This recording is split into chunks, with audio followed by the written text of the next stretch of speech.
Janganlah sampai yang cium terus mau tunggu, oh adakah dana Datuk untuk kami buat aktiviti di sini, kami punya don. Apa betulan kau? Gitu Pak, yang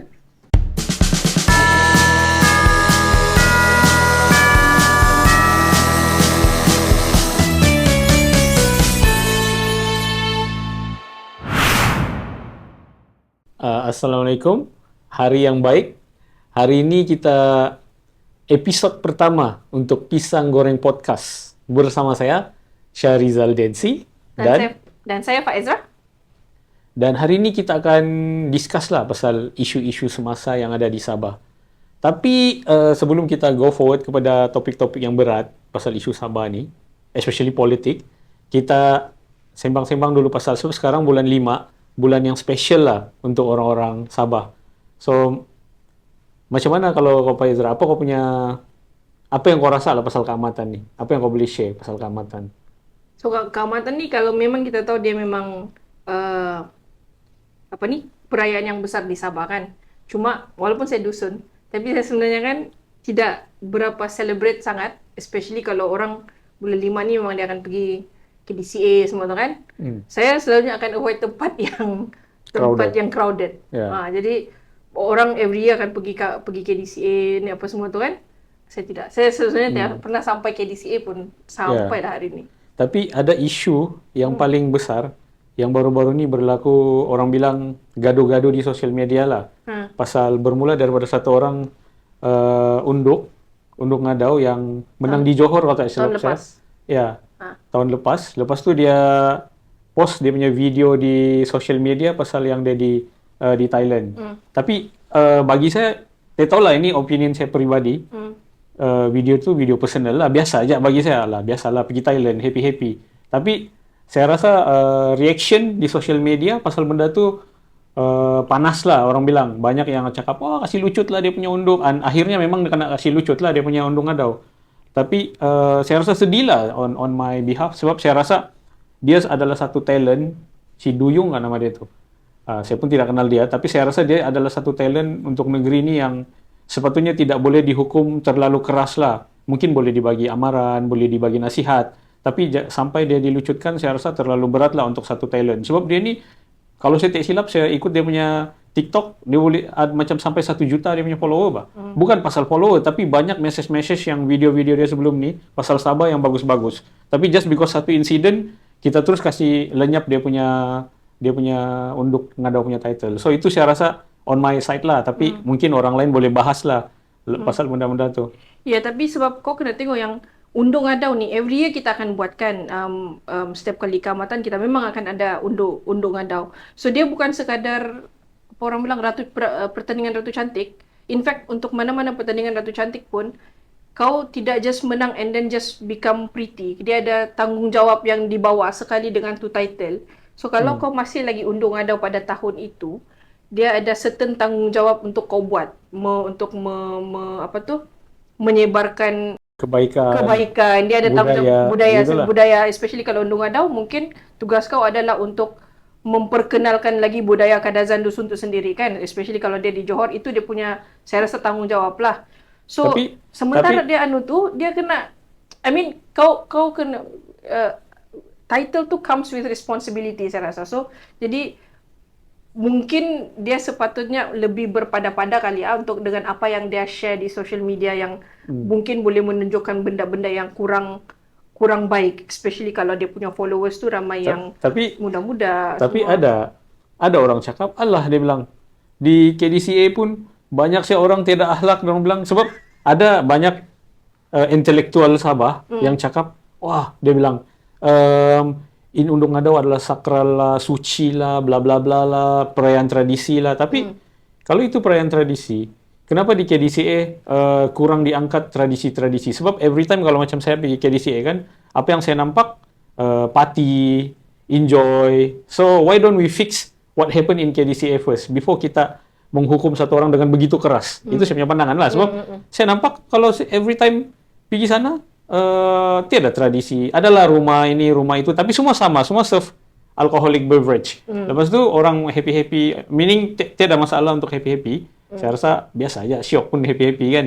Tapi kadang-kadang janganlah sampai tenggelam tradition punya Faham. elemen. Faham. Begitu. Tapi bila kau balik, kalau kau pergi tengok balik si yang Duyung tu, dia macam saya cakap lah, a title comes with responsibility. Tugas dia untuk mempromosikan apa-apa benda yang bagus tentang satu-satu budaya tu. Yang kau tengok DCA tu, something yang we can still improve lah, kan? Tapi at the end of the day, yang itu tu is personal punya, orang bilang, bukan choice lah, tapi dia punya, apa tu orang bilang tu? Macam kau yang sendiri bersuka-suka kali lah. Okay. Tapi kalau kau macam unduk kan, kau boleh juga bersuka-suka, bukan bilang tiada boleh. Tapi maybe mungkin kau jangan kasih share di social media. Sebab kau public figure bah. Every time kau public figure kan, apa benda yang kau buat pun kan semua orang akan question. Yalah, I think kalau saya memang question kenapa dia post di social media, but tapi hukuman yang dibagi tu saya rasa terlampau berat lah. Terlampau berat untuk satu talent. Saya rasa untuk satu talent yang macam dia, sepatutnya bagi amaran sejak tidaklah sampai gantung. Sebab saya rasa kalau digantungkan, we lost one talent lah. I mean, of course she can continue buat dia punya video content semua, tapi I mean the unduk punya organization society lost satu talent yang unduk yang actually ada ramai follower dan actually in the future pun kalau dia betul-betul jadi cikgu, dia boleh berbakti kepada masyarakat. Dia cikgu kah? Bakal. Itu yang saya lah, yang saya stok. Rupanya stalker. Okay. Begitulah, begitu. So, yang pasal ni saya rasa sebab macam susah juga mau jawab. Susah mau jawab sebab dia ada pendapat masing-masing. Yang penting saya setuju macam apa yang kena cakap pasal oleh Amy Dangin actually, to be honest, di dia punya social media. Dia cakap we lost our empathy when we criticize people, especially our own punya orang. Kita gasak betul-betul tiada ampun bagi kita komen di social media. Macam kita bukan lagi society yang penuh dengan empathy. So itu saya rasa saya setuju lah. I mean kalau kita mau komen orang pun berlapiklah sikit. Janganlah terlampau hantam bodoh bla bla bla bla bla bla begitu di social media. Macam lama banyak keyboard warrior yang begitulah. Terus saya rasa itulah yang sekarang sekarang saya tidak tahu sebab saya dari Ranau, yang dia punya pembukaan Keamatan sudah dibuat di Ranau baru-baru. Saya pun honestly tengok dari jauh sih ya. Sebab saya pun macam si Faizra kadang-kadang bersesak-sesak. Tidak berapa tidak susah parking lagi di Ranau, so itulah macam bawa anak-anak lagi kau bawa anak-anak lagi, anak ramai, so saya tengok dari jauh saya lah macam itu untuk dia, terpilih sudah gitu saya lah tengok juga lah. Tapi itulah pertandingan undung adau tu, kalau macam saya bilang, saya memang tidak akan pergi ke DCA sebab saya malas mau berebut, crowded, cari parking susah, panas-panas semua tu kan. Yalah, introvert. Tapi undung adau tu mesti satu pertandingan yang semua orang akan tengok, regardless of kau punya bangsa. Saya pun akan tengok online. So mesti ada bilang, ni saya masuk kau ni cantik ni. Gitu. Cantik ni, bijak ni, pandai ni. Dia gitu. ada lagi. Dia punya dusun pun fluent. Gitu. Bukan macam orang dusun dia tidak fluent kan. Stres.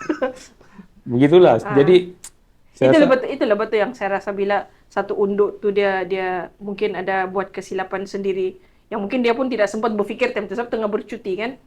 Itu yang kena bash berhabis lah. Tapi I agree lah, orang di social media ni dia terlampau mudah menghukum. Gitu. Ya, itulah.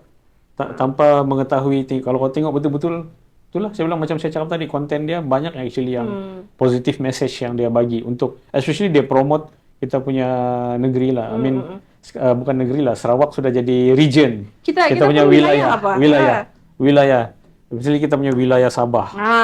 Kita go for another topic lagi. Baru-baru pasal ni pun semua yang benda-benda viral ni. Kau ni pun suka benda-benda viral lah? Memanglah, influencer. Lepas tu baru-baru ada viral lagi. Saya tengok di Sabah Info pasal pengarah Ikrar, kalau tak silap saya. Pengarah Ikrar, saudara Azizul, apakah nama dia? I forgot the name. Sorry. Tapi dia mention pasal betapa bagusnya kalau ada politik yang stabil seperti di Sarawak. Politik yang memperkasa parti-parti lokal lah. So, apa pendapat kau lah pasal benda yang dia cakap tu? Sebab, kalau kau tanya saya tidak suka melihat Sarawak as an example. Sebab, I don't know, I just see Sarawak bagus. We have identical punya situation, Borneo dan sebagainya.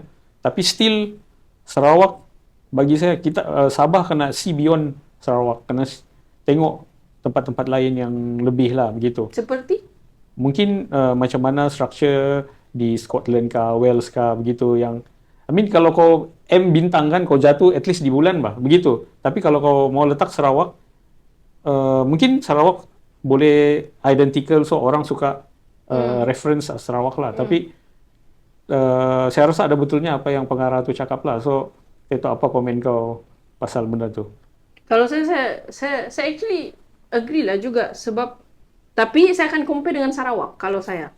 Sebab Sarawak yang paling dekat. Contoh, kita sama-sama memperjuangkan MS63 kan, untuk mendapatkan hasil yang sepatutnya dibagi pulang kepada Sabah dan juga Sarawak. Tapi in terms of siapa yang lagi push betul-betul, nampak macam sama-sama. Tapi for some reason, saya pun tidak tahu kenapa, Sarawak nampak macam lebih successful dalam dorang punya fight berbanding kita. Contoh, as soon as yang kita ni sudah diiktiraf yang isu perlembagaan dulu yang kita kembalikan semula status Sabah dan Sarawak sebagai wilayah tu, straight away not long after that, dia macam tidak lama selepas itu, Sarawak pun terus tukar diorang punya gelaran ketua menteri kepada premier. Okay. Kita tidak. Padahal walaupun saya nampak rasa macam gelaran tu nampak macam sekadar gelaran, tapi itu adalah satu petanda, satu hint kepada orang luar yang kau ni adalah different daripada negeri-negeri lain bah. Okay. So progression kita terlampau lambat. So saya selalu akan compare kenapa kita lambat berbanding Sarawak. Sebab saya ini pendapat saya lah kan. Saya rasa sebab pemimpin-pemimpin di Sarawak, dorang ada courage lah. Ada courage, ada political will. Kita punya pemimpin kan, minta maaf cakap lah kan, bukan mau kutuk pemimpin kita, tapi kita punya keadaan politik, landscape kita berbeza. Landscape politik di Sarawak pun lain. Diorang di sana tiada parti dari Semenanjung. So ada, tapi maksud saya parti lokal dia satu hati dan kuat bah. Okay? So lepas tu bila diorang punya parti lokal kuat, diorang boleh ada political apa-apa diorang mau demand di Dewan Undangan Sarawak. Itu pun baru diorang buang lagi Dewan Undangan Negeri. Tidak mau sudah negeri, terus Dewan Undangan Sarawak. Gitu. Dewan Undangan Sarawak, diorang boleh buat apa saja sebab diorang pegang 2/3 majority. Jadi berbeza di Sabah, kita itulah mungkin banyak orang, especially orang Semenanjung kadang-kadang tidak faham. Diorang suka cakap, Taib Mahmud begitu, Taib Mahmud begini, almarhum Taib Mahmud begitu. Tapi sebenarnya ada satu jasa yang saya nampak, ada satu lagi daripada ucapan di Dewan Undangan Negeri Sarawak yang tengah viral juga. Dia cakap salah satu jasa besar almarhum Taib Mahmud adalah tidak membenarkan UMNO masuk ke Sarawak. Jadi Barisan Nasional yang dia ketuai tidak ada parti dari Semenanjung. Jadi oleh sebab itu dasar dorang, polisi dorang very Sarawak centric bah. Begitu. Kalau macam kita pula, kita dulu Tun Mustafa, almarhum Tun Mustafa bawa masuk UMNO ke Sabah. So bila UMNO sudah bertapak di sini, kita start untuk polarize bah. Di pantai timur lebih kepada Bumiputra Muslim centric UMNO, di pantai barat lebih kepada macam KDM Party, PBS, STA, dan banyaklah KDM Party ni, orang bilang STA, saya pun lost count sudah. Banyaklah KDM lagi yang the latest, banyak. So itu yang menyebabkan kita punya politik sama dorang berbeza. Kita very polarized lah, berpecah. Pantai barat, pantai timur berpecah. Tapi kan okey lah, ini yang sebab di luar daripada podcast ni saya pun selalu sembang dengan si Syahrizal ni juga pasal parti-parti ni kan. Tapi soalan saya satu sajalah.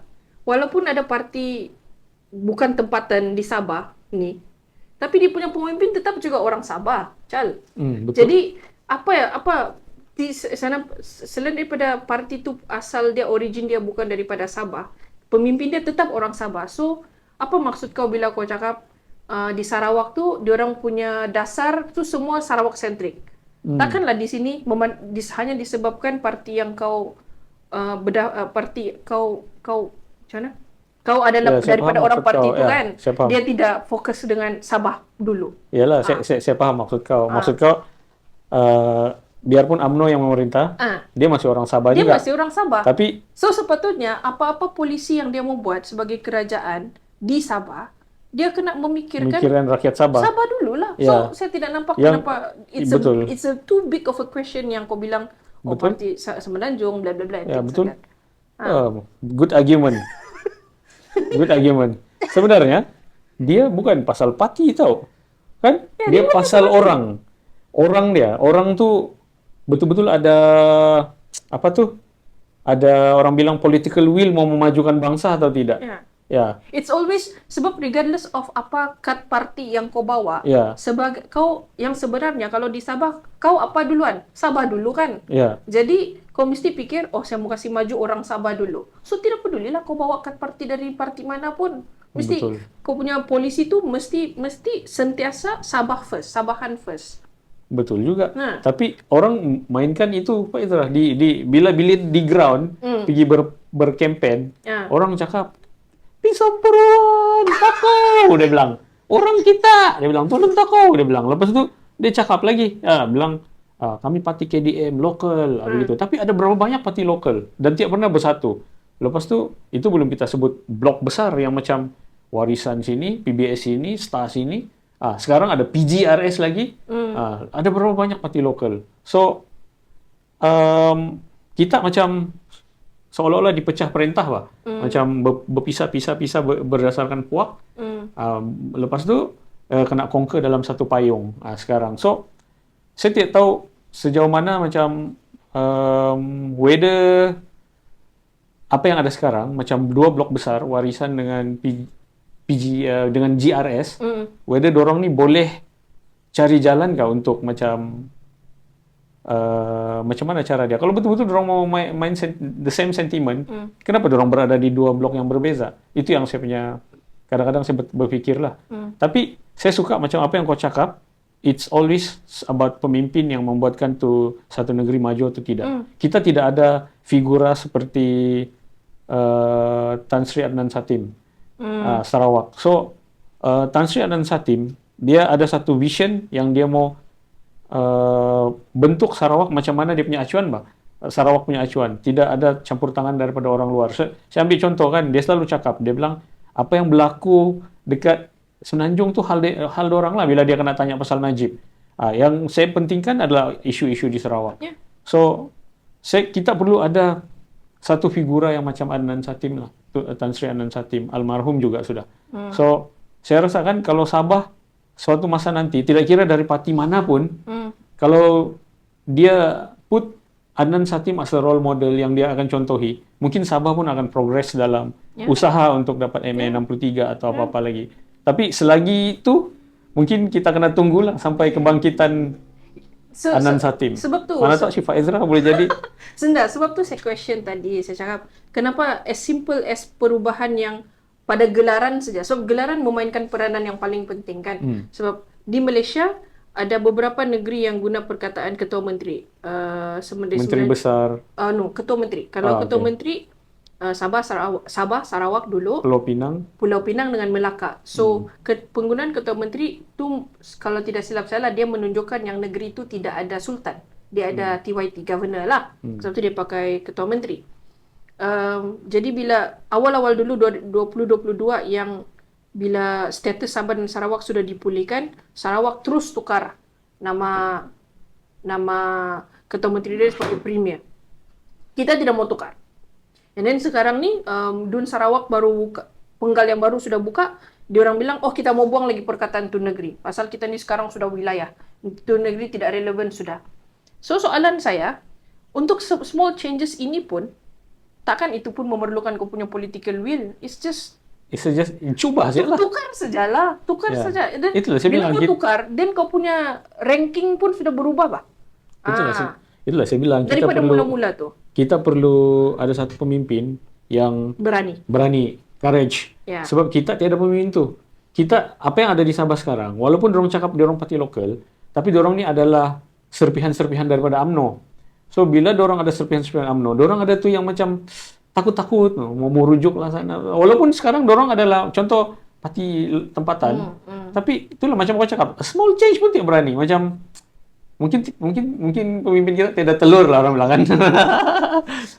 Kita punya pemimpin macam kalau dalam bahasa dusun bilang guntalau, penakut. Dia a small change pun untuk kasih proud diri yang bilang saya premier ataupun saya ahli Dewan Sabah begitu, yang tak payah sebut negeri pun tidak berani.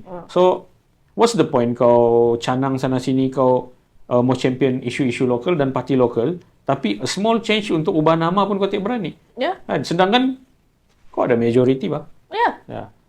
And itulah saya rasa kan macam sebab itulah saya tidak agree bila kau bilang awal tadi, kau bilang kau tidak mau compare dengan Sarawak. Sebab kalau Sarawak pun kau tidak boleh sama level, then kau mau compare lagi dengan Scotland, begitulah.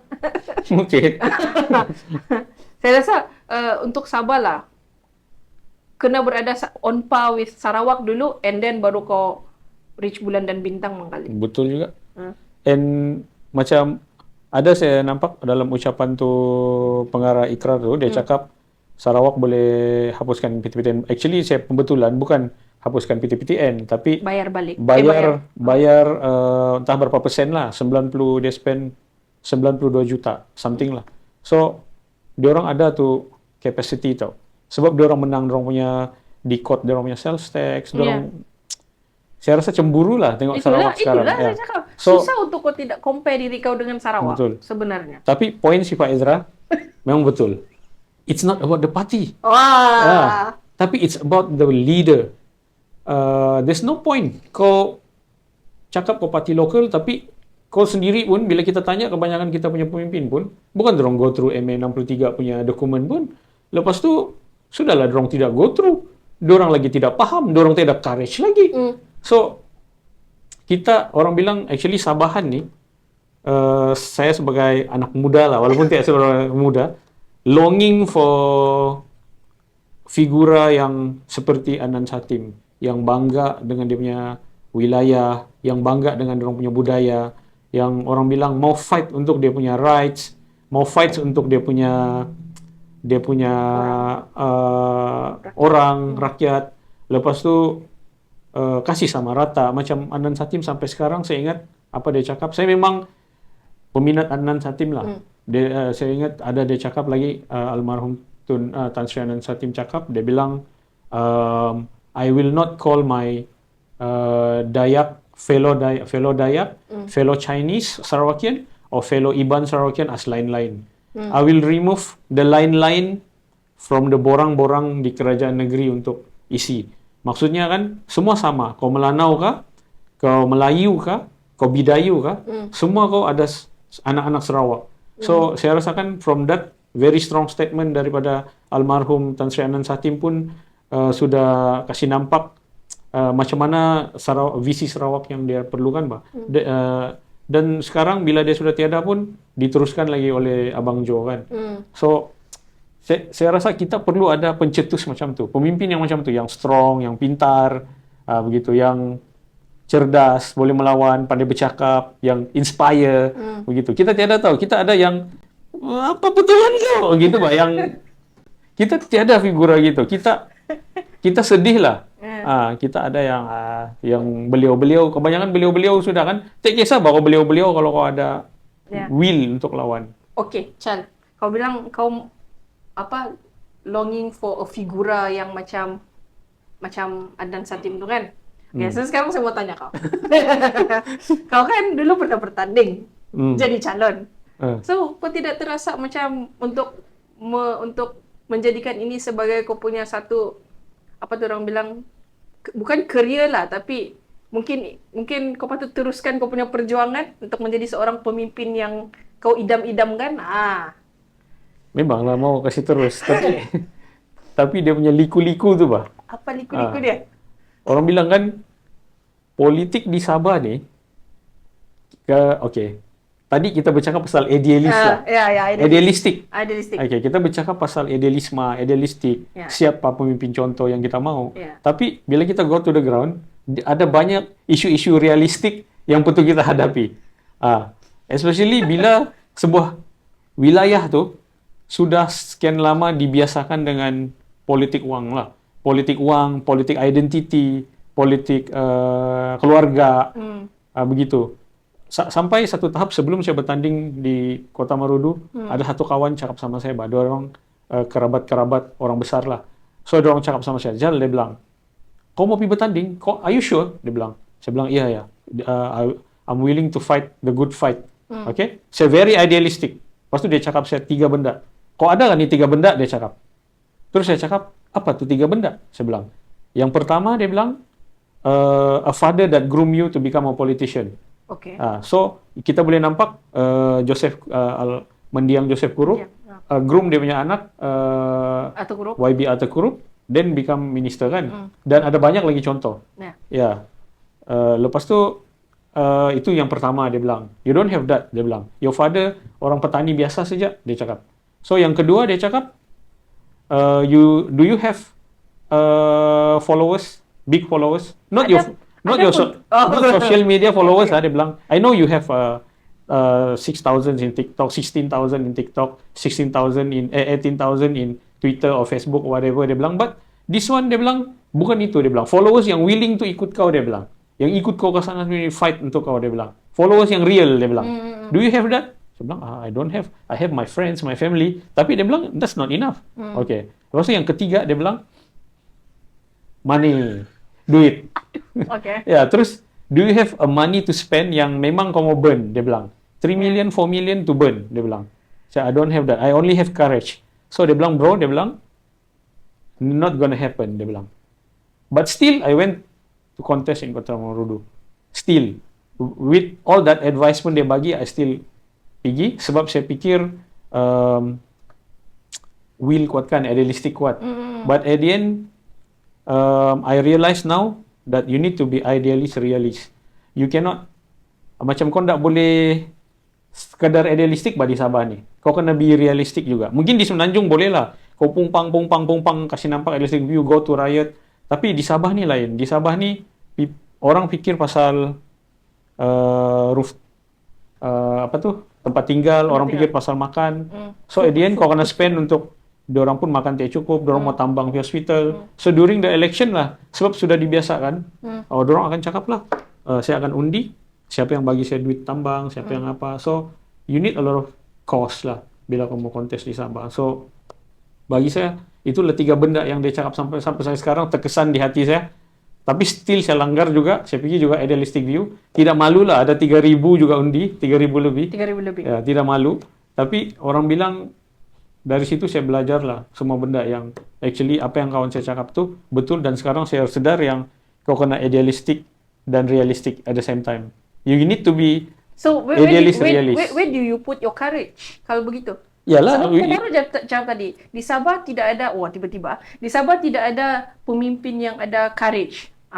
So now kau pun once in 2022 kau ada courage tu kan, against all odds kau still pergi apa juga. Fine. Tapi so sekarang where is your courage? Still there. Tapi orang bilang perlu sikit injection lah. Keuangan. Aduh. So itulah. Tidak malu jugalah, and we spend quite an amount lah pergi sana, bukan sikit. Tapi at the end kita tidak dapat lawan orang yang ada budget yang lebih besar dan memainkan sentimen macam yang saya cakap. Bukan sentimen Sabah, tapi sentimen bangsa yang very melekat lah begitu. Sama Sabah ni, saya tak tahu lah, saya rasa kita punya politik bukan semata-mata pasal idealisme apa. Tapi kita punya politik di Sabah ni, kita suka tengok YB yang rajin turun padang, rajin tolong, rajin buat majlis makan-makan, datang orang meninggal, datang orang kahwin. Itu yang orang Sabah tengok bah. Dari seorang pemimpin. Dia bukan tengok macam apa pemimpin ni cakap di Dewan Undangan Negeri. Dia bukan tengok, ini kadang-kadang kebanyakan tu YB kita Sorry to say lah, kadang tidur lagi saya tengok kalau kau tengok tu video di undangan negeri kan. Dia orang tidur lagi. Tapi bila dia turun ground, dia pergi orang meninggal, dia pergi orang apa. Yeah. So, orang kita, dia bukan tengok apa yang dibahaskan oleh seorang pemimpin tu di Dewan Negeri untuk kebaikan generasi yang akan datang atau polisi. Dia orang reda pilih orang yang rajin pergi melawat-melawat ni. Begitu. Ya, tapi again kalau sebab saya faham lah yang pemimpin-pemimpin dulu dan yang sekarang tu dia daripada zaman yang dulu-dulu. So cara dia memang begitulah. So bila orang macam kau masuk bertanding, of course kalah. Sebab terlampau banyak kekurangan. Yeah. Kan? Tapi kau ada tu courage. And then now you are saying mungkin tidak pasal saya sudah realistik, sudah sikit. And then sampai bila kita akan jumpa pemimpin yang akhirnya orang yang akan jadi macam Adnan Salim tu. Sebab at the end of the day, kalau orang macam kau yang masuk sebagai satu kali, tapi courage, maksud saya realistik sikit, tapi tidaklah maksudnya saya tidak berani melawan lagi. Iyalah, so I think sebab saya rasa saya baru Sarawak kan, diorang ada tu proud as Sarawakian. Sebab tu saya rasa walau apa pun yang diorang buat, diorang tetap meletakkan orang Sarawak tu sebagai nombor satu. Kita punya proud sebagai Sabahan tu saya rasa mungkin ada tapi kurang sikit daripada Sarawak. And then saya rasa mungkin sebab terlampau sudah kebiasaan kan. Kita selalu meletakkan diri kita sendiri baru orang Sabah, which is something yang saya rasa sebagai seorang pemimpin kau kena letak Sabah the rakyat first and then baru kau. Kalau tidak dia akan jadi yang macam sekarang ni lah. Dan untuk melawan arus tu, dia bukan yang macam kau lawan sekali dia yalah. Kan, sebab kau tengok kerajaan sekarang pun yang ada sekarang pun 20 tahun. Dia orang ambil masa 25 tahun untuk berada di tempat dia orang sekarang. Apalagi kau yang baru 2 tahun. Tapi saya suka ambil yang baru-baru saya tengok budak-budak Columbia University punya riot bah. Saya tengok diorang kan ada satu diorang guna tu lagu Another Love kan sebagai diorang punya chanting lah. Lepas tu saya suka tu satu lirik dia cakap I'm gonna fight, dia bilang kan. Dia bilang saya sudah patah banyak kali dalam perlawanan, tapi saya masih lagi mau fight, dia bilang. Terus I'm gonna use my voice, dia bilang. I'm gonna be rude, dia cakap. Wow. So dia bilang though I know I will be lose. Walaupun dorong tahu dorong kalah, dorong still fight. Begitu. Itu message daripada lagu tu, Another Love tu. Mungkin kamu boleh cek Tom Odell punya lagu. Terus saya rasa kan belia-belia di Sabah yang actually ada peluang untuk ubah semua ni lah. Sebab the future is not for these boomers. The future is for this young generation. The future is for the yang sekarang pegang youth wing dalam mana-mana political party, termasuk orang bilang parti muda, semua orang bilang the future is us. So sepatutnya kita yang kena louder lah kita punya voice untuk kasih bangun ni boomers kan. Begitu. Sebab ini boomers bagi saya, masa dorang sudah limpas bah. Dorang ada pengalaman, tapi saya puji dorang punya pengalaman, tapi masa dorang sudah limpas. Sudah tiba masanya kan, kamu bagi the young generation yang tidak bias, dia yang tiada affection dengan parti-parti lama dia. Sorry to say lah, banyak yang sembang pasal parti lokal sekarang di Sabah. Diorang masih ada orang bilang networking dengan parti lama dia bah, which is UMNO lah di sini. Which is nothing wrong with that. Tapi diorang masih ada terbawa-bawa tu UMNO punya influence bah. Tapi the young generation ni lah yang ada peluang. Young generation ni lah yang kena associate dengan pakar-pakar pasal MA63 untuk fight. Lepas tu young generation ni lah yang kena bangun. Begitu. Tapi till then saya tak tahu bila lah. Tapi young generation, sebab bila kau dengar daripada lirik tu, dia cakap I'm gonna use my voice, dia bilang, biarpun kalah, saya tahu saya kalah, tapi saya fight saja, dia bilang. Macam tu. Are we a young generation of Sabah kan willing to do that bah? Are we willing to do like what the budak-budak di Columbia University buat, yang across US or across North America buat? Dia bilang sebab Saya pergi khutbah Jumaat baru-baru. Woi, alim. Dia cakap Saya dia pergi punya khutbah sendiri. Jumaat. Okey, baiklah. First time saya pergi khutbah Jumaat yang English dia punya di Di KL. mana? Oh, di KL. Ya, di Institute of Islamic Thought kah, something di sana UM punya Oh, no wonder. university. Yeah. So one of the imam, the khatib, dia cakapkan truth to power. Dia bilang, we need to support the movement of the Gen Z generation in across North America and Europe that is fighting for the Palestinian cause lah.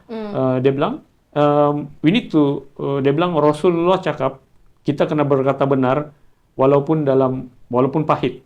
So benda-benda macam MA63 ni kan, saya mau go into details lah. Tapi benda-benda yang pahit, tapi dia benar dan memang itu yang kita sign dulu waktu kita mau bentuk Malaysia. Kenapa kita kenapa kita takut untuk sebut? Bercakap, ya. Kenapa kita takut untuk sentuh pasal kita punya 40% revenue yang sepatutnya tinggal di Sabah? Kenapa? Young people sepatutnya lebih berani. Bukan young people cium tangan ke punya pemimpin kan. I mean, tidak salah hormat, tapi janganlah sampai yang cium terus mau tunggu. Oh, adakah dana Datuk untuk kami buat aktiviti di sini kami punya don? Macam mana kita mau maju bila kita punya mindset young people tunggu daripada dana.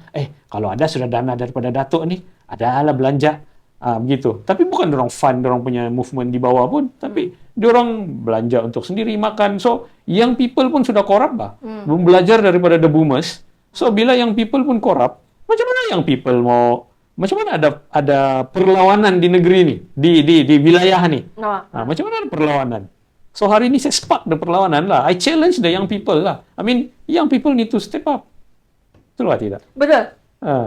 Young people need to speak about it. Young people need to berani.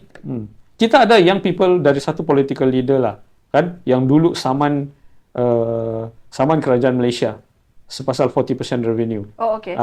Young people, presiden yang paling muda, Apko lah, saya terus terang lah, Datuk Iwan Benedict. Saya inspired yang dia saman. Orang bilang, memang, berani Datuk ni, saya bilang. Tapi once become the government, Sabah kerajaan kena buat begini, kena hantar surat, bla bla bla bla bla bla. What happened to your fight before? Once you become government, kau hilang tu courage. Ada banyak contoh young people yang dulu berguling-guling di jalan pun, sekarang sudah jadi government, tidak berani kasih mansu PTPTN, tidak berani kasih mansu AUKU ke apakah. So, itulah. Sebab young people senang saya ambil contoh bila kita macam muda Sabah lah. We have ups and down. Orang bilang memanglah orang cakap muda Sabah ni pun parti Malaya apa semua. Tapi to be honest, satu-satunya parti yang buat dia punya conference Semenanjung begini punya gambar, lepas tu tiba-tiba ada gambar Sabah dengan Sarawak setara dengan Semenanjung. Bukan part of negeri, tapi wilayah. Terus lepas tu bila kita buat macam tu, even YB Jennifer Lasimbang pun puji. Dia bilang ini barulah betul-betul parti Semenanjung yang faham pasal aspirasi Sabah. Sebab apa? Sebab dari awal lagi kita sudah put that DNA di bawah parti kita yang Sabah di dalam parti Malaysian United Democratic Alliance ni, Sabah ni bukan negeri tapi wilayah. Dari awal lagi, dari kita punya constitution, daripada kita punya bila setiap kali kita buat event, kita letak bendera Sabah setara dengan kecil-kecil bendera Semenanjung. Kita bukan letak dia part of negeri.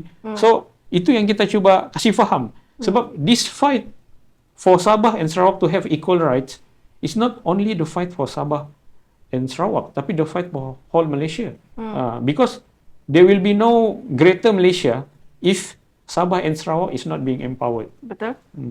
So, itulah. So, bila kita along the way kita akan ada ups and down and saya pujilah sebab si Pak Ezra berani take the courage untuk jadi pemangku pengurusi muda Sabah, despite kita akan tinggal daripada kita punya kawan sendiri.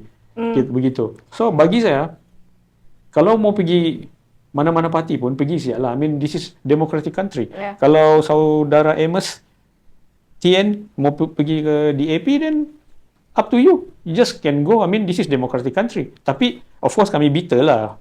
Okay. Kami bitter. Since kau mention pasal ni, kan. So saya rasa ramai sebenarnya orang tanya, apa perasaan kamu ni sebenarnya bila kena kasih tinggal gitu, kena kasih tinggal. For the lack of better word, ditinggalkan. For the lack of better word. Tapi apa perasaan kau sebenarnya?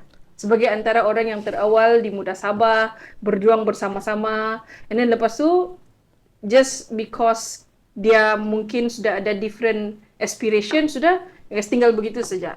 Kalau saya, to be honest, as a friend, masih kawan lah. Sebab tiada benda yang tidak baik pun dia buat. It's just that different political choice. Tapi bagi saya, memang ada agak sedih lah. Sebab dulu kita sudah cakap kan sama kita tidak, kalaupun kita mau pergi tempat lain, at least kita pergi parti yang multiracial juga, begitu. So, bila pergi parti yang macam, bagi saya, macam DAP bagi pendapat saya lah, is a Chinese party bah, and few of their leaders bagi komen-komen yang agak racist lah bagi saya. So why you go to bagi saya Chinese UMNO lah, begitu. UMNO punya Chinese begitu. So saya agak sedih the choices yang dia buat lah. Tapi if it's good for him and dia sudah buat dia punya calculation, then saya respect dia punya decision lah. Ya, begitu. Tapi itulah, memang ada kecil hati sikit, tapi sebab kalau dia kasih tahu awal-awal, okey lah kan, tidaklah terlalu sakit dirasakan. Tapi ini it drag him 1 year begitu, then suddenly leave, 1 year of no activity, then suddenly leave tu memang saya rasa ada sikit sakit hati lah. Tapi bagi saya, saya tidak mau, selalu saya cakap sama kawan-kawan, ada banyak juga yang dia sudah buat untuk kita. So pengorbanan sama-sama. So kita kena respect juga the decision that he made lah, begitu. So, okay. Sebagai antara ahli yang terawal juga lah kan. So, saya nampak macam mana Muda Sabah ni kan ditubuhkan. Masa tu kau masih lagi pengurusi dia. And then si Emos Timbalan. Apa semua. Wah, tiba-tiba dia jadi macam personal kan. Okay. Timbalan. And then lepas tu kau pass itu baton to Emos jadi pengurusi kan. So, banyaklah benda yang kena buat sudah sama-sama kan. So, nampak, I think, menjelang PRU 2022 tu, Muda Sabah dia antara, tu zaman dia punya kegemilangan lah. Saya rasa antara apa ni, chapter muda yang lain, Muda Sabah ni antara yang paling top lah. Perform. Simple. Jangan marah, muda-muda tempat lain, tapi memang Muda Sabah perform lah kan. Dia punya zaman kegemilangan. Tapi lepas dia keluar tu, dan sebelum dia keluar tu, dia memang tiada aktiviti langsung. So ada orang cakap lah, kenapa saya yang interview sekarang ni? Tapi ada orang cakap lah, Muda Sabah sekarang macam, nah gitulah. So apa pendapat kau?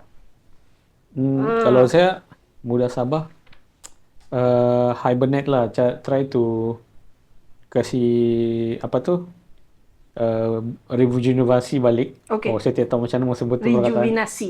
Ya, lepas tu kita pun sekarang tengah, bagi saya kena move forward lah, kena terus move on sebab people come and go in politics. So jangan ada gaduh-gaduh, just move forward lah. Sebab at the end kita tidak tahu, there's no, orang bilang, saya pernah dengar orang cakap no permanent friends, no apa? Tidak tahu. Dia bilang tiada musuh dan kawan yang kekal di dalam politik. Ya, hari no permanent friends, no permanent enemy, something like that lah. Dia macam tu, sebab ada yang kawan jadi lawan jadi kawan. So kita tidak tahu what happen in the future. So kalau macam saya cakap, the decision yang dia buat tu yang saya rasa agak sebagai kawan, tapi saya respect it, begitu. Bukanlah saya terus tidak setuju. I mean, saya tidak setuju, tapi kalau itu yang kawan sudah buat decide, then itulah. And between us still friends. And for Muda Sabah as a whole, saya rasa Muda Sabah kena move forward dari itu, dan Muda Sabah kena buat banyak lagi aktiviti yang lebih Sabahan sentrik lah, yang macam saya cakap tadi. Yang Sabahan sentrik. Dan sebelum ni pun, bukan bilang sebelum ni tidak Sabahan sentrik, sebelum ni kita ada banyak buat talk pasal MA63 dengan kawan-kawan dari Semenanjung, semua discuss pasal MA63. Saya rasa tidak ada parti politik yang dia punya base di KL Tapi dia selalu cakap pasal MA63 di forum-forum di KL dan juga di forum-forum di Sabah. So, and invite tokoh-tokoh yang macam tokoh-tokoh intelektual pasal benda tu untuk discuss. Saya rasa kita boleh teruskan lah apa yang kita sudah usahakan. So, at the end of the day, macam kau cakap, kita semua Sabahan first lah. Ya. Okay, itulah. Jangan boleh cakap, jangan boleh tanya. Wih, dia marah. Oke, tapi saya mau cakap sedikit lah, sebab memang ramai orang cakap dengan saya kan, Kunan, apa sudahlah jadi dengan muda Sabah sekarang, macam tiada apa berita kan. So, saya cuma mau cakap saja, muda Sabah, muda lah, walaupun masih baru, dan kebanyakan yang masuk ni, ini adalah dorang punya first time parti politik, for most people lah, especially saya rasa Syahrizal pun ini pertama kali kan. Tapi bila Syahrizal masuk, and then Amos, and then a few others masuk, masa tu memang sangat green. Kan, tidak banyak yang orang tahu how the government works, how the party politics in Malaysia work, begitu.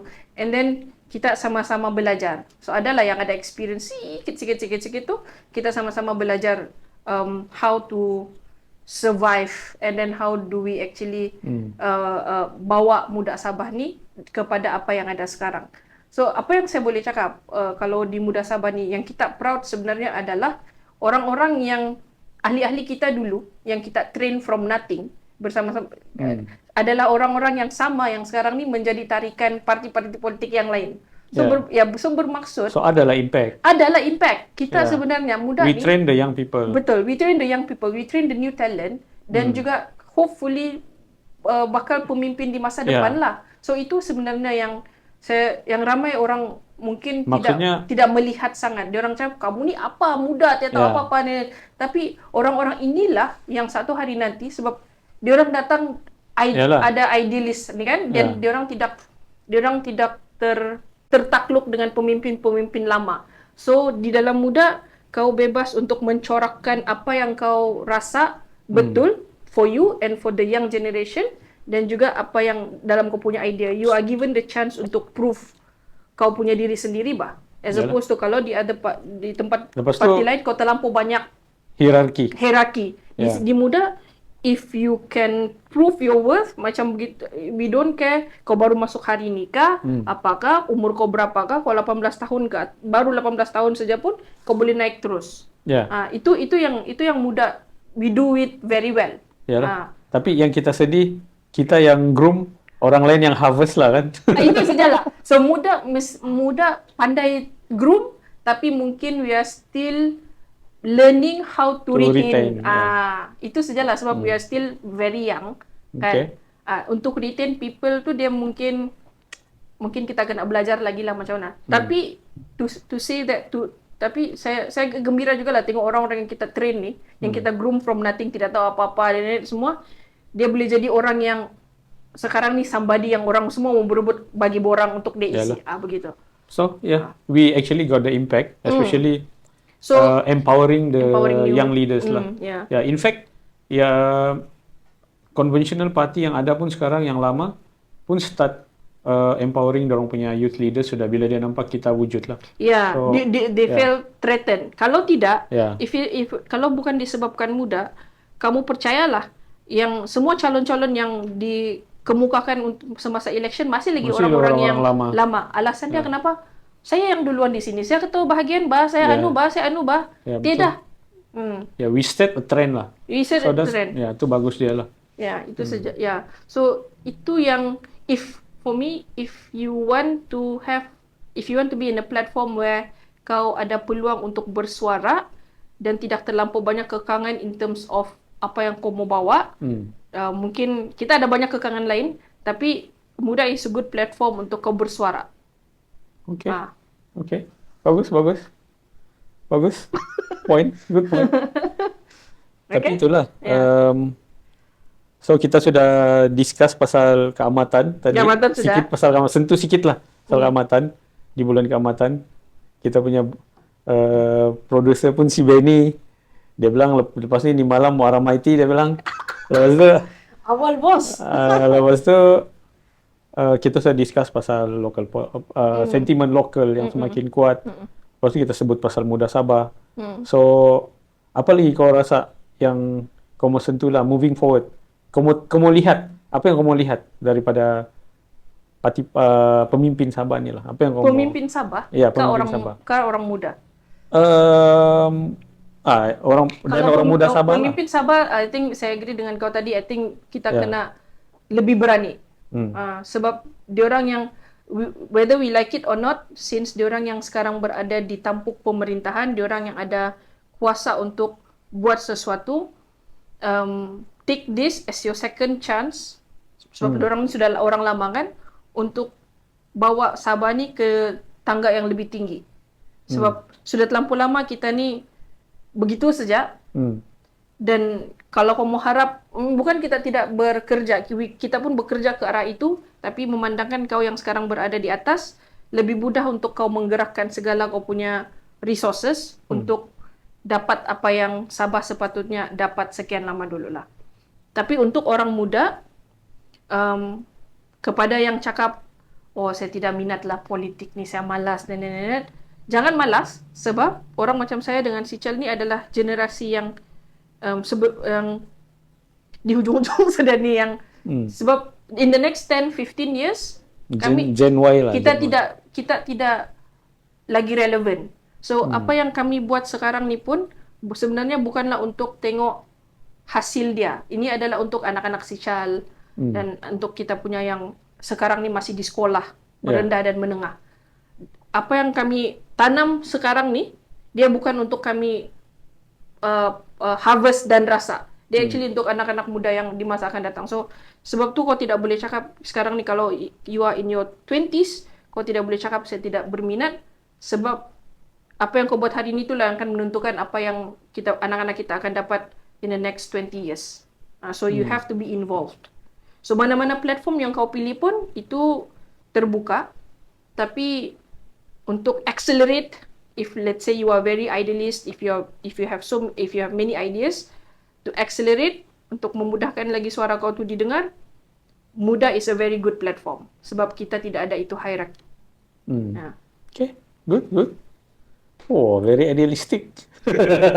Saya masih lagi idealistik lah. Sebab dia begini saja. If you want to be in politics, kalau kau rasa kau mau jadi a career politician, mau jadi YB, I can say right now mungkin di muda it will take time. I think that's why most people di dalam muda yang bila dia masuk dia kosong, tapi dia sudah ada tu ilmu sikit dan dia sudah ada tu aspirasi untuk menjadi wakil rakyat, dia nampak di muda ni terlampau susah. Jadi saya mau pindah pergi tempat. So macam kau punya kawan tu lah. Okay, saya ada topik lagi. Sebelum habis. Tapi kalau kau rasa perjuangan kau hari ini adalah untuk yang adalah 10 tahun to 15 years tu punya perjuangan untuk anak-anak di masa akan datang, Muda is the platform for it. Okay. Good. Okay. Kita sudah discuss pasal Muda Sabah. Saya rasa cukup sudah. Okay. Isu baru-baru. Betul-betul di depan rumah saya, di garden. Apa ini? Grass Garden. Saya nampak tu billboard. Ada banyak pemimpin-pemimpin ketua bahagian PKR. Ini pun viral juga. Ini pun kita mesti sebut di episode pertama. Kita sebut, boleh. Gambar semua kan? Ada Christina Liu, adalah dia punya ketua-ketua bahagian. Ada 25 bukan, dia orang panggil ketua cabang. Ketua cabang segala. PKR ni suka pakai pokok, ranting segala bagai. Lepas tu, tiba-tiba kan, pengurusi negeri dia tiada, si Sangkar. Jadi orang yang macam saya, yang tidak tahu pun pasal dorang ada bergaduh, jadi tahu cakap, mana muka si Sangkar sana kan, begitu kan. Tapi, then baru kita tahu yang, dorang ada actually crisis lah, begitu. So, what happened to PKR actually? Saya tidak tahu, saya tiada kawan-kawan yang ramai dalam PKR, tapi it's very, macam mana, unprofessional lah, tidak professional, that you show that to the young people yang kamu ada krisis, tapi kamu tidak boleh tangani krisis kamu. Kamu orang-orang boomers yang tidak boleh handle kamu punya krisis. Lepas tu kamu kasih make it obvious lagi di dalam billboard tu. Lepas tu orang semua sudah buat assumption, perception semua kepada kamu. So orang akan tinggi. ini kan yang kita mau untuk memimpin kita di masa akan depan, kan? Begitu. So, saya tidak tahu lah apa jadi sama orang, tapi it's very funny lah. Saya nampak tu pun macam kelakar lah. Saya yang tidak tahu pun jadi terus tanya kawan-kawan PKR, apa jadi ya? Si Kristina tu bangam sama si Anu, dorang mau kasih naik si Mustafa Sakmut. Macam, what the hell, man? Siapa si Mustafa Sakmut ni kan? Terus, just because you bernasib menang di Sepanggar, ya, lepas tu, dapat lagi jadi timbalan menteri. Dapat lagi jadi timbalan menteri, tidak perform pun. Lepas tu, kau mau je kasih jadi ketua PKR Sabah kan. Tapi PKR ni pun pelik sebenarnya. Sebab by democracy, by democratic punya election party, Kristina yang menang. Tapi yang dorong lantik jadi pengurusi si Sangkar. Terus itu pun sudah create division sudah create perpecahan. Ya, sebab ini kira kita bergosip lah bandingkan. Ya, so since kita tidak tahu dia punya insider info. Sebab sebelum PRU tu hari Dato' Kristina tu memang dia punya pengurusi PKR pengurusi negeri PKR dan juga pengurusi PH kan. Pengurusi PH Sabah. Lepas tu 2022 dia kalah kan? Apa? Parlimen. Dia kalah Parlimen Tawau. Okey, dia kalah Parlimen Tawau tapi dia masih YB di api-api lah. So mungkin masa tu lah baru dia orang buat rombakan semula, dia lantik Dato' Sangkar tu jadi pengurusi PKR Sabah. Saya rasa masa tu semua okey lah sebab I think at that time sentimen yang sebelum tu pun memang orang tidak mau sudah Kristina kali kan sebagai pengurusi PKR. So dia lantik orang baru jadi pengurusi. Tapi itulah in between selepas 2022 dan sekarang apa yang berlaku di dalam PKR, kenapa tiba-tiba orang majority of the ketua bahagian kasih keluar SD tidak mau menyokong sudah tu, itu yang tidak diketahui. Itulah. Tapi yang paling lucu sekali adalah bila kau kasih keluar billboard besar begitu kan sebenarnya. Ini saya punya question sajalah. Kenapa juga ketua penerangan dia kasih approve? Kenapa kau kasih approve? Kenapa kau kasih siapa yang approve tu sebenarnya? Ya. Tidak profesional lah, walaupun it's a sign of protest. Ya. Tapi kenapa kan? Sebab selagi memanglah saya rasa sudah maklum lah SD diorang tu sudah hantar sama diorang punya presiden dan sebagainya, dan presiden diorang bilang bagi masa kah untuk dia pikir kah apakah itu tidak kisahlah. Tapi bila kau tunjuk kepada rakyat Sabah yang kau tidak boleh hormat kau punya current leader, itu that says something. Ya. Saya rasa. Kalau kau macam tidak Messi boleh gila lah. Ya, Messi gila. Saya pun yang tidak tahu apa-apa. Kalau kau punya family affairs pun kau kasih di public. Bila saya cakap family affairs, kita mesti mau sebut lagi satu benda. Itu pun kau boleh kasih tunjuk di public. Macam mana, how are you supposed to govern a state? A country. Ya. Itulah. Itu je lah. Itulah masalah yang entahlah. Saya pun rasa lucu lah. Ya. Sebab saya daripada yang tidak tahu, terus tahu. Terus telefon ni. Terus bergosip. Ya. Membawa kupas bawah. Jadi saya rasa lucu lah pasal apa yang jadi pasal PKR Sabah ni. Dan sampai sekarang belum. Saya doakanlah dia orang boleh settle. Mungkin next episode kau boleh jemput dia orang lah tanya, sebab kau tanya saya pun percuma. Ya, itulah. Tapi apapun kita doakan krisis yang berlaku di PKR Sabah tu dapat penyelesaian lah. Ya. Kita pun mau melihat ada banyak juga talent sebenarnya di dalam PKR untuk ada Sabah. Banyak, ada yang saya kenal di PKR Sabah yang saya rasa boleh pakai dan sebagainya. Tapi itulah. Ya. So, okay? Ada lagi? Tidak lagi. Saya kalau ada lagi saya mau cakap pasal Alif Aziz je ni. So instead Okay. So itulah episod pertama Pisang Goreng Podcast. Dari saya Syarizal Densi dan Pak Ezra. Jumpa lagi di next episode.